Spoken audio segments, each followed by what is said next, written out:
मेरे को काली जो चीजें रहते हैं ना, एनिमल्स, गोरिल्ला हो गया, मंकीज, बड़े बड़े काले पंछी, ये सारी चीजें किचन की पीछे के साइड से अंदर आने की कोशिश कर रहे हैं। और एक औरत थी जो ड्रेस पहन के थी, कुर्ती, वो उन्हें भेज रही है अंदर। और एकदम से जो भाई वहां पे शांत एकदम नॉर्मल हंस रहा था, एक नॉर्मल से स्माइल थी, वो एकदम जोर से ऐसे हंस रहा था बैठ के। वो बस उतना थोड़ी दिन, 2-3 दिन रोई है, उसके बाद से जो वो नॉर्मली, वो 3-3 वर्ष श्राद्ध होने के पहले 3-4 दिन में वो कश्मीर घूम के आई है। इस औरत से हमेशा बच के रहना, इसके साथ कभी कोई झगड़ा मत करना, ये काली जुबान है, जो ये बोलती है वो होता है। जय श्री राम दोस्तों, आप सभी का स्वागत है अक्षय वशिष्ठ चैनल पर। इस चैनल पर मैं अक्षय वशिष्ठ आपको ऐसे पैरानॉर्मल इंसिडेंट और एक्टिविटीज़ के बारे में बताता हूं जो कि हमारे फॉलोअर और सब्सक्राइबर हमारे साथ शेयर करते हैं। इंस्टाग्राम आईडी, जीमेल आईडी और अब एक ऐसा फ़ोन नंबर जो कि आप स्क्रीन पर देख सकते हैं। तो कभी आपके साथ कोई पैरानॉर्मल इंसिडेंट हुआ हो, आप उसे रिकॉर्ड करके भेज सकते हैं। मैं अक्षय वशिष्ठ उसे नरेट करूंगा अपनी आवाज़ में। आगे बढ़ने से पहले एक बार धन्यवाद जो आप हमारे इंस्टाग्राम, यूट्यूब को इतना प्यार दे रहे हैं। इसी तरीके से अब आपको हमारे फेसबुक को प्यार देना है तो डिस्क्रिप्शन में जाकर लिंक जो आपको दिखेगा उसे आप फॉलो करके हमारे फेसबुक को लाइक फॉलो कर सकते हैं। ये जो रियल इंसिडेंट हम आपके सामने लेके आते हैं, ये आप में से ही कुछ लोग हैं जिन्होंने अपने दर्दनाक हादसे हमसे शेयर किए, जो कहीं ना कहीं अपनी ज़िंदगी में बहुत ज़्यादा परेशान रहे हैं, अभी भी बहुत ज़्यादा परेशान चल रहे हैं। जो लोग नहीं चाहते कि आगे आने वाली जनरेशन अपने ऊपर कोई ऐसी प्रॉब्लम ले ले जिसे ज़िंदगी भर वो रिजॉल्व ना कर पाए। आज का जो रियल इंसिडेंट है वो हमें निशी ने बताया। निशी, जिनका जन्म हरियाणा में हुआ। जिस तरीके से उन्होंने पूरा रियल इंसिडेंट मेरे सामने रखा, मैं बहुत ज़्यादा हैरान हूँ कि आज कलयुग के टाइम पर इस तरीके से रिश्ते अगर चलेंगे तो आगे जाके कैसे किसी की निप पाएगी। आज का जो रियल इंसिडेंट है ये हमारे दूसरे इंसिडेंट से बहुत ही ज़्यादा अलग है। इसमें आपको इतना सब कुछ सीखने को मिलेगा, देखने को मिलेगा कि शायद आप बिना बोले इसे शेयर करने पर मजबूर हो जाएंगे। तो चलिए सीधा रियल इंसिडेंट की ओर चलते हैं। निशी, जो कि हरियाणा की रहने वाली है, उन्होंने बताया कि उनका जन्म हरियाणा में हुआ, उनकी परवरिश हरियाणा में हुई। उनके फैमिली बैकग्राउंड के बारे में मैं आपको बता देता हूँ। निशी, उनकी छोटी बहन उनके मम्मी पापा के साथ हरियाणा में रहती हैं। उनके पापा बिजनेसमैन है तो उनका आना जाना दूसरी सिटीज़ में, स्टेट्स में बहुत ज़्यादा होता है। उनकी जो मम्मी है वो पढ़ाती हैं, टीचर हैं। निशी ने बताया कि मैं कॉलेज में हूँ और मेरी छोटी बहन स्कूल में है। ये पूरा जो रियल इंसिडेंट हुआ, निशी ने बताया कि उनकी बुआ के लड़के के साथ हुआ 2021 में। ये सारी सच्चाई उनके सामने धीरे धीरे खुलने लगी। फिर भी बुआ के बारे में अब मैं आपको थोड़ा सा बताता हूँ। बुआ जो कि गवर्नमेंट ऑफिसर हैं और उनके पास पैसों की कोई भी कमी नहीं है। उन्होंने अपने बच्चे को इस तरीके से पाला, अपने लड़के को, कि कोई रोक टोक थी ही नहीं। जब बुआ जी के लड़के का जन्म हुआ था 6 महीने बाद ही एक एक्सीडेंट में फूफा जी चल बसे थे। निशी ने बताया कि अक्षय भाई, आप ये समझ लीजिए कि बुआ जी के पास बहुत पैसा है, ज़मीन बहुत थी, लेकिन निशी के पापा और उनके बुआ जी की बिल्कुल भी नहीं बनती थी और कन्फ्लिक्ट जो था वो एक प्रॉपर्टी का था। निशी ने एक चीज़ हाईलाइट की कि अक्षय भाई, जब भी हमारी बुआ कोई फंक्शन में होती थी या फंक्शन ऑर्गेनाइज करती थी या उनके घर पे कोई सेलिब्रेशन होता था तो बुआ जी बहुत ज़्यादा उखड़ी उखड़ी रहती थी। हालांकि बुआ जी एक गवर्नमेंट ऑफिसर थी तो उनका आना जाना भी बहुत ज़्यादा दूसरी सिटीज़ में रहता था। अब पापा का हाथ तो सर पे था नहीं बुआ जी के लड़के के, तो लड़का बहुत ही ज़्यादा याश हो गया था। वो पीता भी था, खाता भी था और अपनी मनमानी किया करता था। कितनी बार ऐसा हुआ है जहाँ पर निशी ने बताया कि हम बुआ जी के घर पे गए हैं फंक्शन में और उनका खुद का लड़का वहाँ पे अवेलेबल नहीं है, और जब बुआ जी से पूछा जाता था बुआ जी यही बोलती थी कि वो कहीं अपने दोस्तों के साथ बाहर गए। निशी ने बताया कि हमारी बुआ जी के यहाँ पर एक मेड काम किया करती थी। अप्रॉक्सीमेटली 2009 से या 2010 से लेके आज तक वो वहाँ पर काम कर रही थी, जब तक ये पूरा हादसा उनके घर में नहीं हुआ था। जब भी मेड वहाँ काम किया करती थी तो वो बुजुर्ग थी, उसकी एक लड़की थी जो कि बुआ के लड़के से बहुत ही ज़्यादा हम उम्र थी। अब निशी ने यहाँ पर हाईलाइट करा कि वो जो मेड की लड़की थी वो दिखने में बहुत सुंदर थी, और कहीं ना कहीं जो मेड थी जब उसकी तबीयत ख़राब होती थी तो वो अपनी बेटी को इनके घर पे काम करने के लिए भेज दिया करती थी। जो बुआ जी का लड़का था वो कहीं ना कहीं मेड की जो लड़की थी जो सुंदर थी उसे पसंद किया करता था, लेकिन इस बारे में किसी को मालूम नहीं था, या फिर अगर किसी को मालूम था तो वो बात कभी इनके सामने खुल के आई नहीं, निशी और उनकी फैमिली के सामने।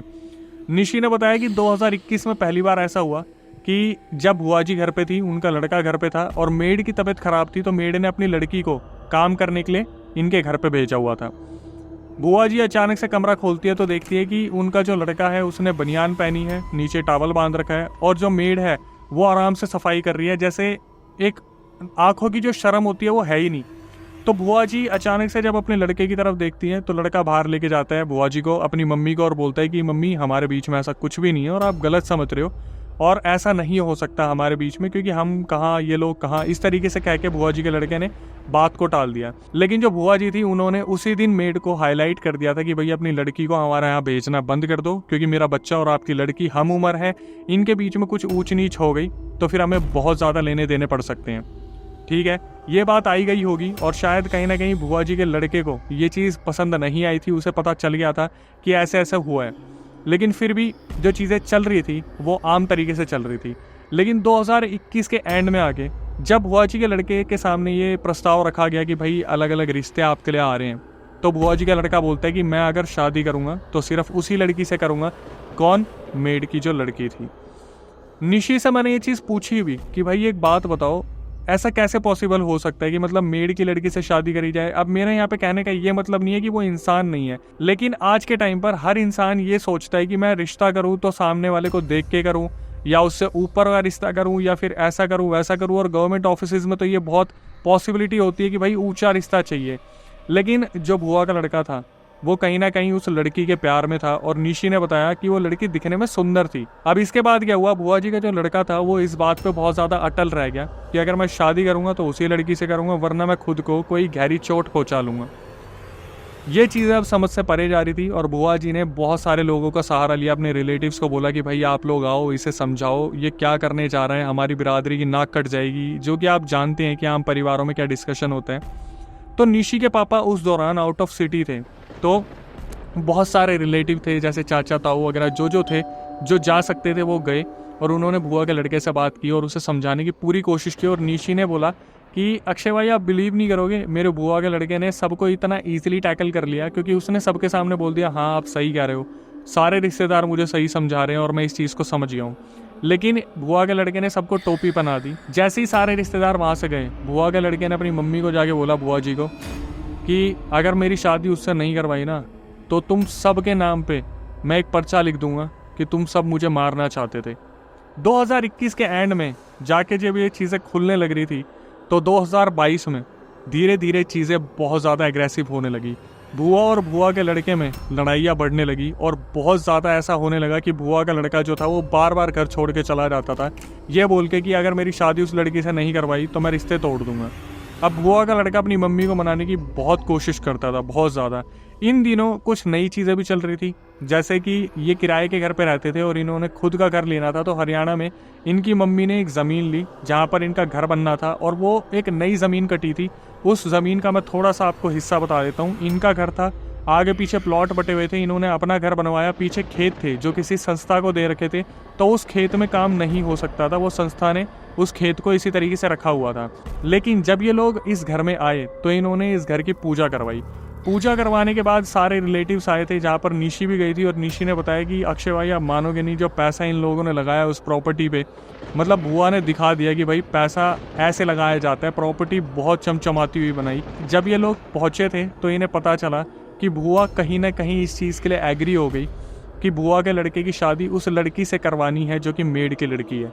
ये चीज़ सुनने के बाद सारे हैरान हो गए थे कि चलो भाई बुआ ने फाइनली इस चीज़ को गिव अप करा। लेकिन जो सबसे बड़ा ट्विस्ट था कि शादी की बात जब बाहर आई कि कहीं ना कहीं बुआ एग्री हो गई है और एक डेट निकल गई है, तो बुआ ने अपने लड़के के सामने शर्त रखी कि देख तेरे को जिस तरीके से शादी है करनी है कर, लेकिन मैं अपने किसी भी रिलेटिव को इस शादी में इन्वॉल्व नहीं करूँगी, क्योंकि मेरी आगे जाके बेइज्जती होने वाली है।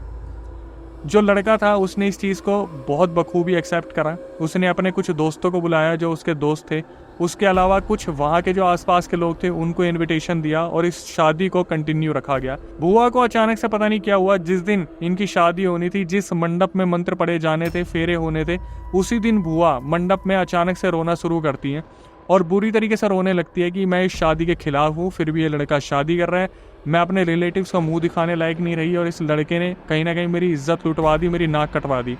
बुआ का जो लड़का था वो वहाँ पर बहुत ज़्यादा गुस्से में हो गया कि अगर आपने यही सब करना था तो मेरी चिता में आग लगा देते, आप ये मंडप यहाँ पर क्यों लगवाया, आपने मेरी भी बेइज्जती करवाई इन नए लोगों के सामने, मेरे दोस्तों के सामने। वहाँ पर ऐसा माहौल हो गया कि एक दूसरे को मारने काटने तक की बातें होने लगी। तो जो पंडित जी वहाँ बैठे थे उन्होंने कहीं ना कहीं दूल्हे को समझाया, बुआ के लड़के को, कि भाई आज आप भगवान का रूप बने हो, आप अगर अपने मुंह से ऐसी बातें निकालोगे तो ये शादी बिल्कुल अपशगुन हो जाएगी। और वो जो लड़की वहाँ बैठी थी उसकी क्या ही गलती थी, वो तो बेचारी सबके डिसीजन से वहाँ पे आई थी। लेकिन बुआ ने उस दौरान वहाँ पे जो हंगामा मचाया, वहाँ पर उनका कोई भी रिलेटिव नहीं था। अब मेन मुद्दा आता है कि फिर निशी को ये चीज़ किसने बताई। तो निशी को जो बुआ के लड़के के दोस्त थे वो कहीं ना कहीं बाद में बताते थे कि ऐसे ऐसे हमने अपनी आंखों से देखा था। वहाँ पर क्या हुआ, बड़ी मुश्किल से वो शादी संपन्न हुई, जहाँ पर बुआ जी बहुत ड्रामे कर रही थी, बहुत ज़्यादा ड्रामे कर रही थी। और जब दुल्हन को लेके घर पे आया गया, उसके बाद निशी ने बताया कि उस घर में अलग ही ड्रामा हो रहा था। मतलब जब दूल्हा और दुल्हन अपने कमरे में पहुंचे तो बुआ जी ने घर में जाते ही सारे किचन के बर्तन तोड़ने शुरू कर दिए, गिराने शुरू कर दिए। और वहाँ पर ऐसा माहौल हो गया घर में, डेली कहीं ना कहीं जो लड़का था बुआ का, वो दादी को फ़ोन करता, चाचा को फ़ोन करता और उनको बोलना शुरू करता कि मैं इस घर में नहीं रह सकता, मैं मर जाऊँगा। इसके बाद निशी ने बताया कि चीज़ें इनके घर में ऐसी ही चलने लगी, डेली विवाद होने लगे। तो फाइनली बुआ के लड़के ने एक डिसीज़न लिया कि भाई मैं अपनी वाइफ को लेके कहीं दूसरी जगह रेंट पे चला जाता हूँ। वो भाई साहब अपनी वाइफ को लेके रेंट पे चले गए और बुआ जी वहाँ पर अकेली रहती थी नई घर में। उन्होंने क्या करा, अपने गवर्नमेंट ऑफिस में बात करी और अपना तबादला किसी दूसरी जगह पर करवा लिया। दोनों अपने अपने रेंट पे चले गए और उस नए घर को ताला लगा दिया गया। यहाँ पे वापस हम आते हैं निशी के ऊपर कि निशी इस टाइम पर क्या कर रही थी। निशी ने बताया कि अक्षय भाई, मेरा कॉलेज था और मेरा कॉलेज मेरी बुआ के घर से, नए वाले घर से मुश्किल से 10 किलोमीटर दूर था। मतलब निशी ने बताया कि मेरे खुद के घर से मेरा कॉलेज बहुत दूर था, लेकिन नए वाले घर से जो बुआ जी ने लिया था उससे पास था। चीज़ें धीरे धीरे इसी तरीके से चल रही थी और अक्सर ऐसा हुआ करता था कि जो बुआ के लड़के थे वो बहुत ज़्यादा परेशान रहते थे और वो बार बार अलग अलग लोगों को कॉल करते थे। एक दिन उन्होंने अपने दोस्त को भी फ़ोन करा और ये बोला कि भाई मैं बहुत ज़्यादा परेशान हूँ, मुझे समझ नहीं आ रहा कि मैं अपनी ज़िंदगी में कैसे डिसीज़न लूँ। मेरी मम्मी मुझसे अलग हो गई है, मैं अपनी वाइफ को खुश नहीं रख पा रहा, पूरा रिश्ता बर्बाद हो गया है। मैं अपने रिलेटिव्स को ज़्यादा पूछता नहीं था, आज के टाइम पर वो मुझे नहीं पूछ रहे। और उस दोस्त ने ये बोला कि भाई अगर तेरे को ज़्यादा दिक्कत है तो मैं तेरे पास आ जाता हूँ, मैं अभी किसी दूसरी स्टेट में काम से आ रखा हूँ। तो बुआ का लड़का अचानक से बोलता कि नहीं नहीं भाई, तू वहीं रह, तू आराम से आ जाइयो, बस मैं परेशान हूँ और मैं देखता हूँ मैं क्या कर सकता हूँ। ये चीज़ें सुनने में तो ऐसी लग रही है कि ठीक है भाई, ये हर घर में होता है कि कहीं ना कहीं अगर एक लड़का परेशान होता है तो वो कहीं ना कहीं किसी को तो कनेक्ट करता है। उस लड़के ने अपनी दादी को भी कनेक्ट किया था। जब उस लड़के ने, बुआ के लड़के ने अपनी दादी को फ़ोन करा तो दादी ने उसे बोला कि तू नशे में है और सब ठीक हो जाएगा, कोई नहीं बेटा, ये तो हर घर में होता है। और दादी ने फ़ोन काट के ऐसे रिएक्ट करा जैसे कुछ हुआ ही नहीं है, कुछ भी नहीं हुआ। जहाँ पर निशी को बुरे बुरे सपने आया करते थे कि बुआ का लड़का कुछ गलत करेगा, कुछ गलत करेगा। और निशी को बार बार ये फील होता था कि बुआ का जो लड़का है वो बहुत ज़्यादा डिप्रेस चल रहा है और कहीं ना कहीं वो अपने साथ कुछ गलत ना कर ले।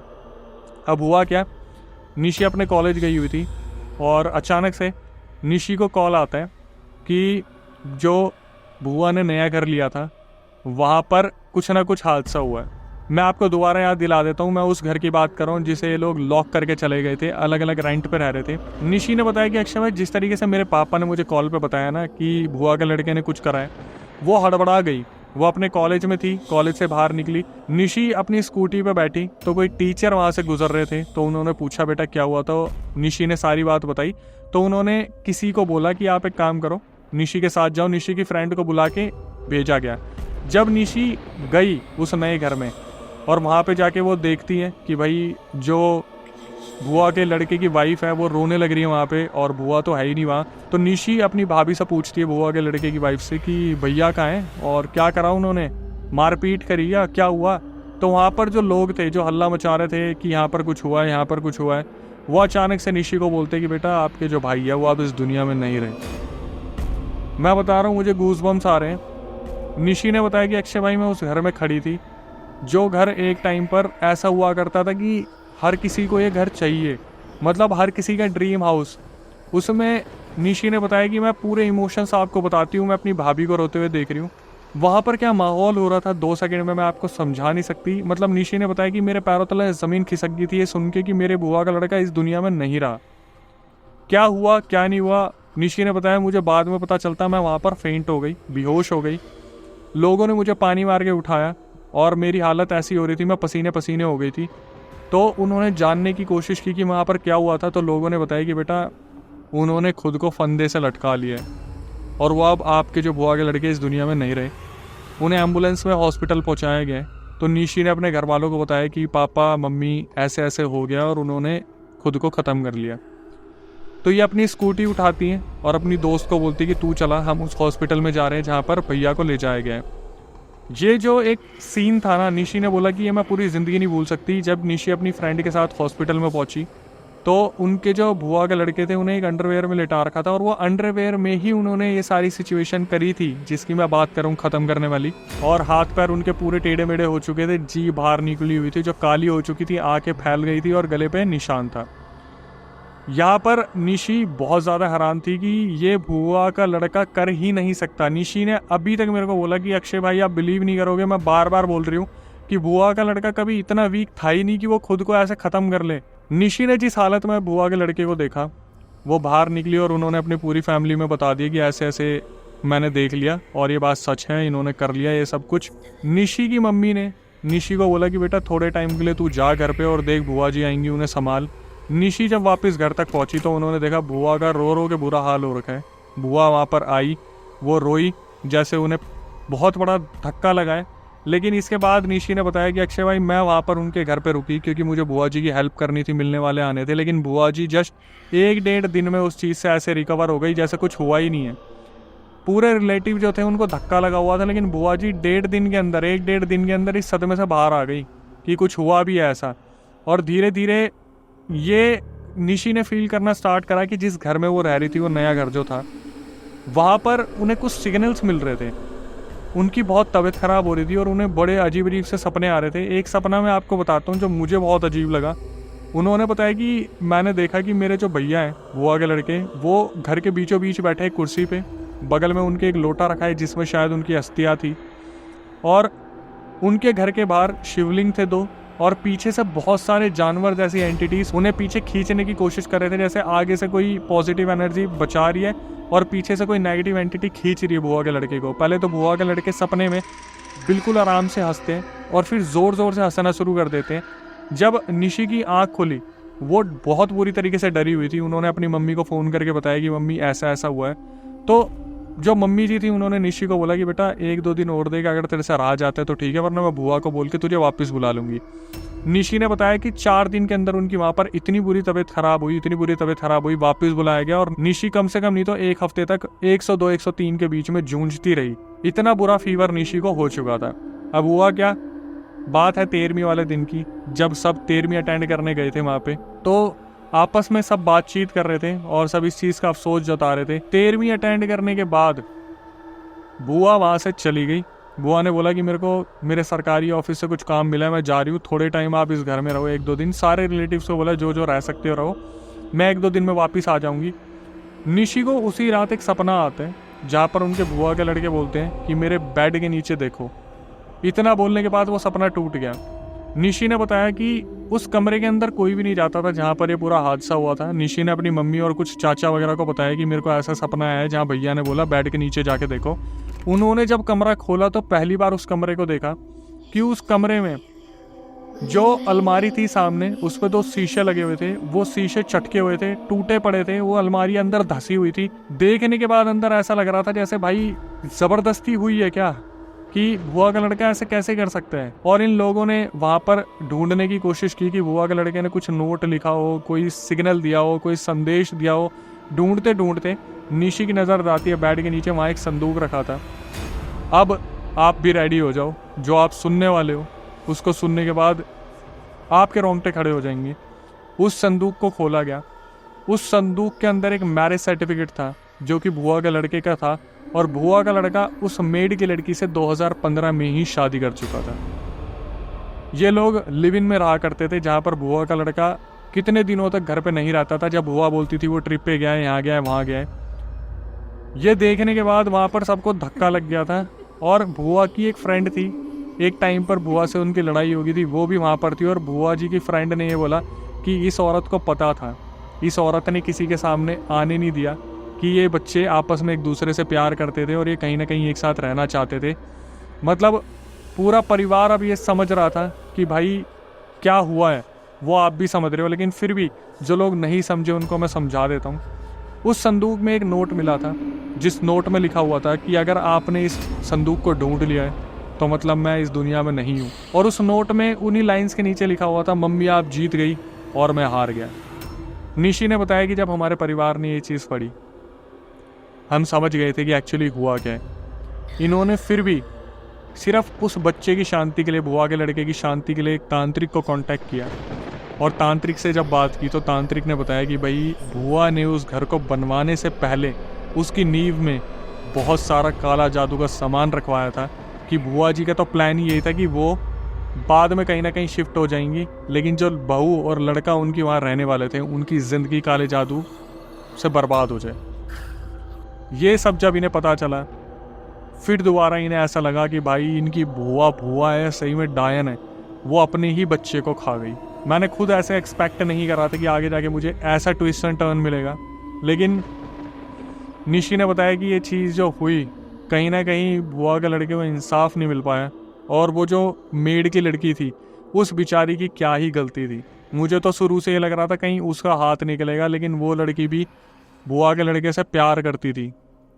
मेड के जो मम्मी पापा थे उनको भी उस लड़की के मम्मी पापा को कहीं ना कहीं मालूम था ये आपस में प्यार करते हैं और ये लिव इन में रह रहे हैं। उन्होंने हमेशा अपनी लड़की को सपोर्ट करा, हमेशा उसका अच्छा चाहा, लेकिन उस लड़की को आखिर क्या मिला। निशी ने बताया कि अब तो ये बात बहुत पुरानी हो गई, लेकिन फिर भी निशी के कहीं ना कहीं जहन से ये चीज़ निकल नहीं पाती कि उनके बुआ के लड़के के साथ हुआ क्या, और वो इस चीज़ में पूरा घुसना चाहती हैं। और मैंने उन्हें यही बोला कि आप रहने दो, क्योंकि कहीं ना कहीं जो चीज़ें उनकी मम्मी ने की है वो घूम के उनके ऊपर आएगी।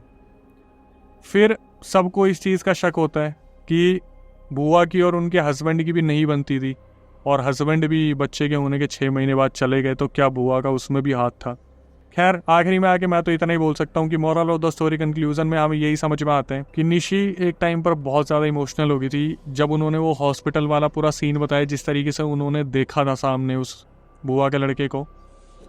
और सब्सक्राइबर से इस तरीके से कनेक्ट होना और उनसे फिर बात करना और उनको इमोशंस के साथ समझाना, बिल्कुल रोकना कि आप रो मत, कहीं ना कहीं बहुत मुश्किल होता है। और फिर इतनी सारी चीज़ों के बाद मेरी रिक्वेस्ट आपसे ये होती है कि भाई नए व्यूअर्स जो चैनल पे आए कम से कम चैनल को यार सब्सक्राइब कर लिया करो, ताकि हम जैसों का मोटिवेशन बढ़े।